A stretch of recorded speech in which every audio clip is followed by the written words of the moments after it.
Welcome to the Mindful Healers podcast with Dr. Jessie Mahoney and Dr. Ni-Cheng Liang. We are here to help you learn to pause and be present, awaken your breath, and harness the ripple effects of mindfulness for radiant health. We get you. We know you. We are you. We have both been successful on the surface, yet struggling underneath. We have both had cluttered brains, been overwhelmed, and exhausted. We're healers who have found solutions and want to share them with you. Join us here to discover a better way. Welcome to our episode on rest.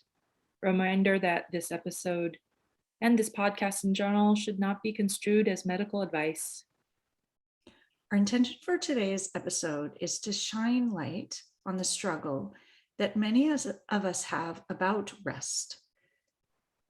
We hope you'll discover that rest is actually a performance tool. It's necessary for healing and humanity, and that harm can come from resisting rest and a lack of rest. The main takeaway that we hope you will get from listening to this podcast is that being intentional about protecting time for rest is essential for health, for mind, body, and spirit. The impetus for this podcast came, full disclosure and vulnerability here, is that I did not rest and got to a point where I was so exhausted that I really couldn't go on. That was me this weekend. And sometimes that does happen to us. It's just in life for extenuating circumstances. And sometimes we don't pause and allow ourselves to rest when needed. And so my hope in having this conversation today is to encourage people to rest, to give yourself permission to rest, and to see rest as part of living and part of nature and part of seasons. And I wanted to call out this idea of just weekends. Weekends, I think, were meant to be a time to rest. And yet in our world these days, no one rests on the weekends. Weekend is our time to spend with family, our time to take our children to sports, our time to do our groceries and our shopping, and to climb mountains and engage in all the things that we like and have date nights and go to yoga and do all of the things. And so perhaps we need to figure out where we can schedule rest, either in a weekend or somewhere else during the week, and to make sure that in each and every day we have time and space for a rest. Realizing that in many other countries, they do that much better than we do. European countries have a siesta and a time for rest. And in the United States, we don't. And so how can you create your own siesta or your own pause or your own time for stillness and quiet and recovery? I like to think of rest as healing and recovery. The other thought is that sleep is our rest, and many of us don't celebrate sleep. In fact, in medicine, we were trained to not need sleep. And yet sleep is one of the things that is so essential to our health and our wellness and our ability to relate to our loved ones and for health, body, mind, spirit, all of the things. And so could we change our thoughts about sleep? And what if we modeled good sleep for others as physicians? And I'm thinking also as parents, what if we had in our family, we often worry very much about children's sleep and how much sleep they're getting. And then we stay up to have our own time, and then we don't sleep well, and we're up early doing all the things and sacrificing our own sleep. What if we modeled for our children the amazingness and the health importance of sleep? Imagine a world in which we actually glorified sleep and rest in the same way that we glorify marathon running and climbing mountains. So I think that there are so many examples in life of the importance of rest, thinking about nature, and winter is a time of rest and hibernation is a time of rest. At the Brave Enough conference recently, I was talking to a woman from Alaska, and we were talking about the winter and the darkness. And she said, which never occurred to me, I love it because it's a time to rest. Everyone rests and pauses and spends more time at home healing and in quiet because it's dark outside. And it occurs to me that nature naturally provides that for us. And yet we do our very best to not take advantage of it. And for me in yoga, Shavasana is that time of rest and replenishment. We do allow ourselves that in Shavasana, but often it's 5 minutes. And noticing how amazing that 5 minutes feels. And can we bring more Shavasana 5-minute patches to the rest of our life? For me, this idea of rest is an ongoing, intentional reminder from my cancer treatment days. So, because I did not rest, because I was in pulmonary critical care fellowship going 200 miles an hour while trying to take care of a newborn, I was not prioritizing my own rest. And I can't help but think if I had done more of that, had done more resting, whether or not I would have ended up with a cancer diagnosis. I have no doubt that the stress and the lack of sleep and the juggling of the different roles that I had at the time played a role in my cancer diagnosis. And so for me, now 10 plus years later, still needing to be reminded to be intentional about rest. It's a lifelong process for me. So I wanted to bring up the mindfulness-based stress reduction program body scan meditation. That's one of the first meditations that is taught in the course. And this meditation is a type of rest for many. It's an active way of rest where you mindfully notice different parts of the body in a somewhat systematic way. And inevitably, especially during in-person classes, there would be several people that would fall asleep because it can be such a restful experience for many. And even online, there are people that fall asleep. And so I use this as an example where, yes, it's supposed to be an awake meditation and an active meditation. And yet sometimes we can give ourselves, our bodies permission to rest and fall asleep, even during meditation. Isn't it interesting? My mind says that people fall asleep because they aren't taking enough time in their lives for rest. And so when we're so short on rest, which I think is a societal phenomenon, people fall asleep because there's no other opportunity to fall asleep. And then the other memory I have of MBSR is people feeling really upset that they fell asleep and feeling like it was a failure in meditation that they fell asleep. And I wonder if you want to reflect on that. Yeah, so falling asleep during meditation brings up a lot of judgment for people. But through teaching it, I like to normalize it for participants that it is known to increase vagal tone in the parasympathetic, the rest and digest nerve. So, of course, you're given an opportunity when you are in that relaxed of a state that you will easily tip over into relaxing into sleep. And so I try to normalize the experience for everyone, but inevitably, judgment does arise about how a meditation goes and how awake you were or how tired you were for that particular meditation. And we can use it as a way to help us fall asleep too, when our minds are going crazy and we have trouble. I have no trouble falling asleep, but I'm at that age where I wake up in the middle of the night. And I do find that doing meditation then or doing mindfulness then can be really helpful in going back to sleep if your mind starts to wake up and wander and stir. And so rather than using it as a judgment that you fall asleep during meditation, remember that it's a tool you can use later when you need it to help you fall asleep.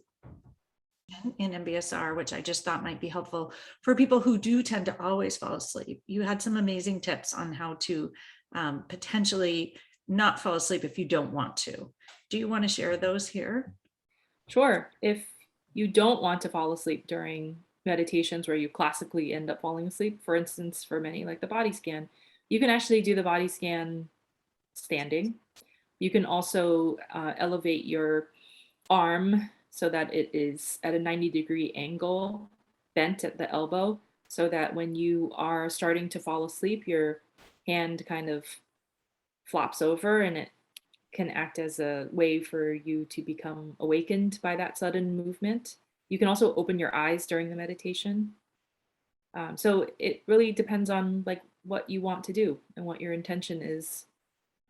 Knowing that you have these different choices of allowing yourself to fall asleep from a body scan practice or allowing yourself to fall awake with those different techniques. And I like this concept of thinking that our body knows when we need rest. And certainly it sends loud messages if it's telling you to, if you fall asleep during meditation. But I also think that our body sends us lots of messages about rest and how it responds to things. And many of us just choose to ignore them. We just go get more coffee if we're tired, or we think, I often say to myself, oh, I haven't had enough coffee, when maybe I'm actually tired and need rest. And so realizing that our society tends to push away these signals and think of being tired and needing rest as a weakness, when actually it's just part of being human. And I wanted to reflect on something that I like to talk a lot about in coaching, which is diastole. And I talk about it in yoga as well. And so diastole is the rest phase of our heart. And we spend 2/3 of our life, our heart does, in diastole, and only 1/3 in systole. And so our heart is designed to function our entire life, ideally, and it's what keeps us going. And it knows that for this sustainable, healthy life, it needs to rest 2/3 of the time. And to me, that's a powerful message. And the other thing is that if you have diastolic dysfunction, your heart is not functioning well. The treatment is to slow down the heart rate and rest. And so it's sort of magical to think that your heart heals itself with rest, and that when you have an effective diastole or an effective rest phase, the heart fills much more fully and nourishes you much more fully. And so rather than thinking of rest as a weakness, or how can I get as little rest as possible and be productive and optimize all of my time, what if you optimized your diastole, knowing that the rest is what helps you show up and be more productive and healthy during the non-rest phase? And during the non-rest phase of the heart, just systole, reminding everyone that the heart feeds itself first before pumping blood to the rest of the body. So it's a built-in reminder for us all to prioritize self-care. I wanted to also reflect upon the seasons of rest. And because people are more indoors during the fall and winter, it is the season of colds and flu. And this year, not unlike last year, amongst COVID-19. So thinking back to the last time you had a cold or the flu or even COVID-19 infection, the symptoms of both the respiratory infection itself and the effects of our immune system's way of healing us from that particular infection make us uncomfortable. It makes us want to rest and lay low and not do all the things. For instance, very clearly a fever makes most people quite uncomfortable, especially as adults. And so it's our body's way of trying to make us slow down to rest so that we can heal and get better. And I wonder about doing it prophylactically, making sure, we allow ourselves to rest when we're sick and we can't go on. But what if we allowed ourselves to rest before then? What could life look like if we did it that way instead? Your immune system would be definitely stronger if you were very intentional about building in rest. Yeah. And I'm thinking too, as parents, if we modeled rest, how would our children think about rest? And, they often think of rest as sort of a punishment. And what if being able to sleep was a gift? I remember being a parent of a newborn and thinking, like, if I could just sleep a little bit here, like what a gift it would be. But we don't usually think of sleep that way. And what if we thought of it as some of our most precious time? That would be amazing. I like that shift, letting us allow rest to be a gift for ourselves. Yeah. Sign me up for that one. The other thought is about nature and rest. And I talked about winter, but I also think it's the contrast and the spectrum between rest and movement and being and doing and action and rest. And we need that contrast in life, light and dark, as human beings. And that I think that we get ourselves off balance, spending so much time doing and not enough being, and so much time acting and moving and not enough time resting.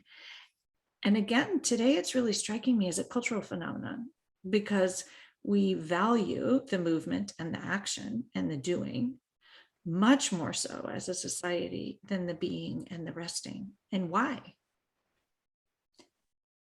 Because of that value and that societal expectation, I think for many of us, rest is hard.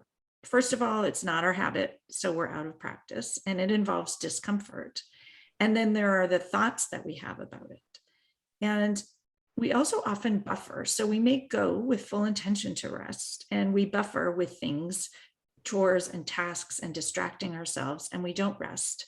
And this concept came up in a book that I was reading the other day while resting about this idea of fake rest. And I had never thought about it that way. And I'm just going to fess up that I am an expert fake rester. So you say that you're going to rest on a Saturday, and what you do is putz around the house. Maybe you keep your pajamas on because you're resting, but you fold laundry and you pay the bills and you check your email and you tidy up. Sometimes we're resting and we're watching Netflix and drinking a glass of wine. And is that really truly resting? And when we are doing those things, we're usually buffering, because resting in and of itself, lying there and allowing ourselves to just be, is super uncomfortable. So there is this concept that fake resting leads to really tired, like for real tired, and that what we really need is real resting. And for me, that blew my mind, because I thought, wow, I often tell myself I'm resting and I'm actually not truly resting. And so I'm back to this concept of shavasana in yoga. And that is one of the times where I really, truly do rest. And I think part of it is that the teacher gives you permission to rest. And it's sort of, you're assigned to rest from this moment until they ring the bell or bring you back to the class. And that's a time when, given external permission, we allow ourselves to rest. What if we gave ourselves internal permission in the same way? What could happen? Another thought I had about resting being hard, especially for us in healthcare, is in part because we've lived in the culture of medicine. I'm happy to say that there have been changes where there is slow but definitive change towards one that encourages intentional time away from clinical duties, particularly in training with like duty hours. But then, as attending physicians, it's up to us to maintain and to prioritize rest, to be able to model this behavior for the future generations and even for our own family. I remember taking call as a resident and having severe laryngitis to the point where I had no voice, where I had to strain my vocal cords and eke out a scratchy, very breathy, weak voice through a mask so that I could gather a history from a patient. And looking back and kind of being a little appalled that that was the culture in which we all lived in, that we didn't call out sick unless we were like deathly ill on our beds. One of the things that has come about from the pandemic now in healthcare is that we aren't supposed to report for clinical duty while we are sick nowadays. and that it's actually frowned upon to show up to work if you have symptoms of a cold or a flu or COVID, all of which overlap in some respects. And so at this point, we are actually tasked with staying home, getting tested, and then coming back after we've rested when symptoms have resolved. And in order for the symptoms to resolve, oftentimes the only thing we can do is rest. And I'm back to this idea, what if we modeled resting as physicians? What message did we send showing up? And I have done the same as a physician, coughing with a mask on and having laryngitis and being, barely able to move, and modeling that. I myself as a pediatrician am modeling, working sick, going to school sick, pushing yourself even when you should be resting. And so if we don't practice what we teach, what we preach, what are we modeling? And same thing as parents. If we don't rest when we're sick, will our children learn to rest when they're sick? And will the world ever change? And a final thought before we get to our reflection questions is, what is rest? Something that we haven't really touched on today. And to me, rest is what nourishes you. And so the heart knows what rest is. It's relaxation of the muscles, filling fully, feeding itself. But what is rest for you? And is it lying in bed? Can nature be rest? Is meditation rest? What feels really restful? What replenishes you? What restores you? And taking time to be mindful and notice what that is. For some people, it looks different than for other people. And so if you allowed yourself to pause and really notice what works for you, what feels better for you, when do you get an energy bump? And what's an energy drain?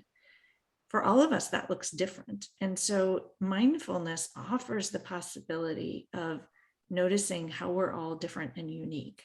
And when we're living in alignment and acting in alignment, it's less energy draining and thus more restful. Do you have thoughts on that? Yes, absolutely.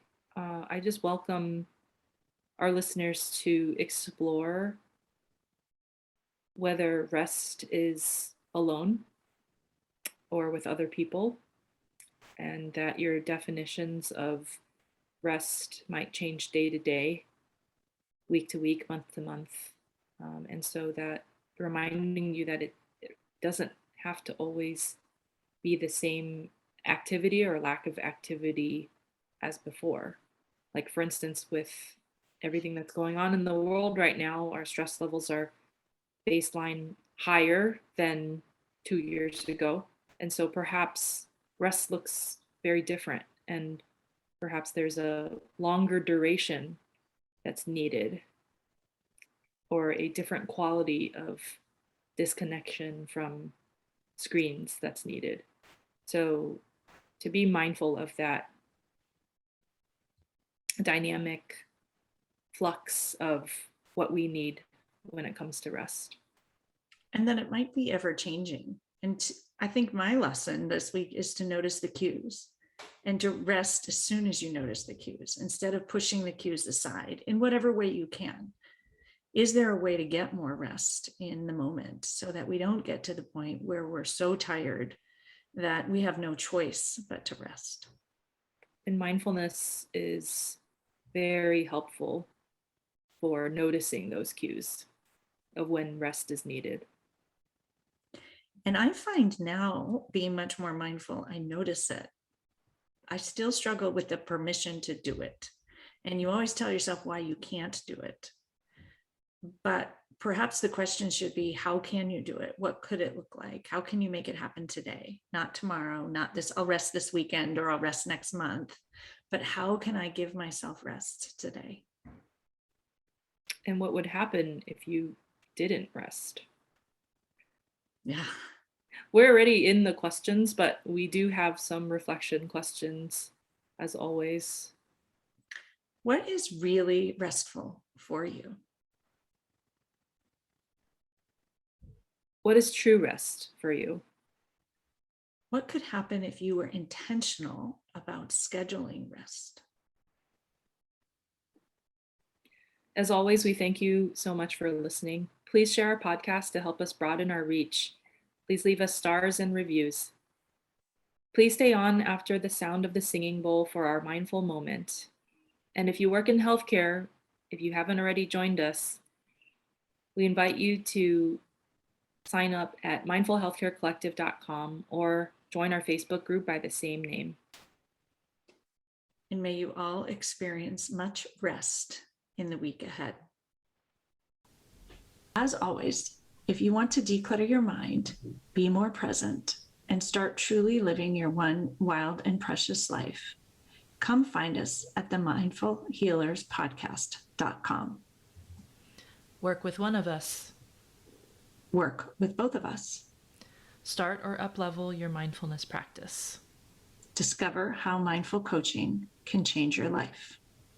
Or even better, do both as part of our Mindful Healers programs and retreats. You can find links to find out more about our programs and join our communities at themindfulhealerspodcast.com. Reach out and get started on your journey to a life better lived today. The content of this podcast is not meant to be medical or life advice. If you choose to participate in our mindful moments, please do so safely.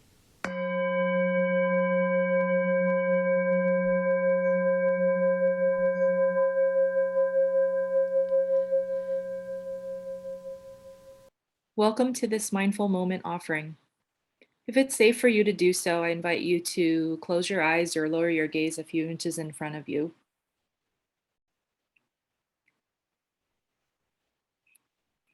Inviting you to notice the contact points between you and the surrounding environment,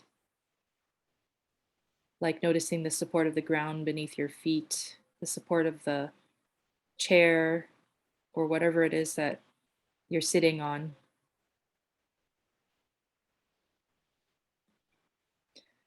And then resting attention on the breath. Not trying to change the breath in any way, but simply noticing the breath cycle of the in-breath, the out-breath, and the pause in between.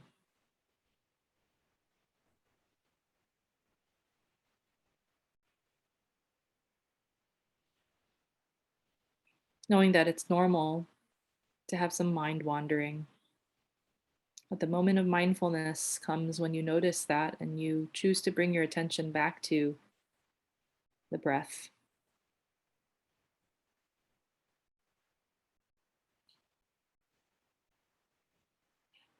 And then as you're ready, I invite you to shift your attention to noticing body sensations.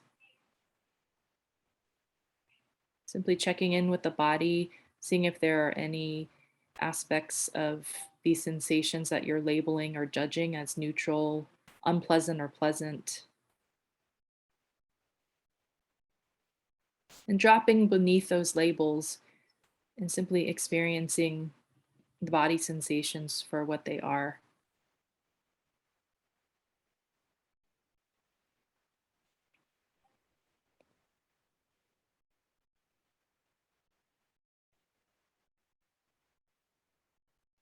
And if there's discomfort in the body sensations that you're noticing, acknowledging that, and perhaps choosing to bring the breath to those areas of difficulty, those areas of tension or pain.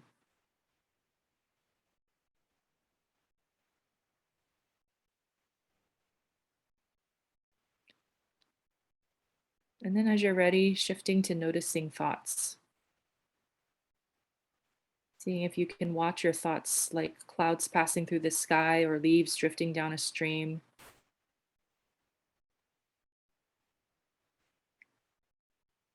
Seeing if you can notice when thoughts come up, dissolve, and a new thought appears and passes. reminding you that thoughts are nothing more than neuronal signals firing in the brain that are temporary, and that you don't have to get up into the thoughts and getting caught up into the storyline or over identification with the thoughts. That sometimes our thoughts haven't even happened, aren't even true.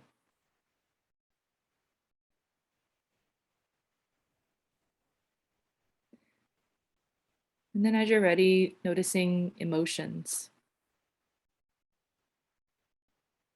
Noticing if there are any emotions that have arisen for you. Naming those emotions. Oftentimes in experiencing difficult emotions, a helpful thing to do is to name them. Name the emotions that are coming up for you.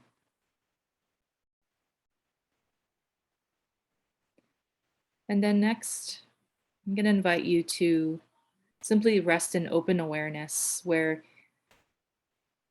whatever comes into your field of awareness, you can invite attention to, and noticing how this shifts from thoughts, body sensations, emotions, breathing, resting your attention on whatever comes up. Noticing the natural shifting of your attention.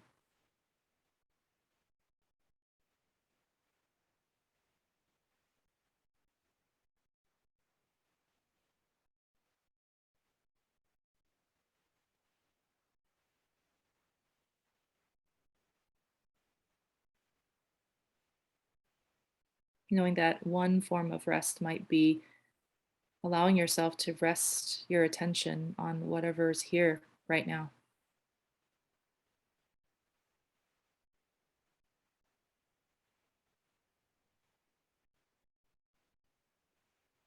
And as you're ready, blinking open eyes, letting the light back in. Thanks so much for joining us for our mindful moment today.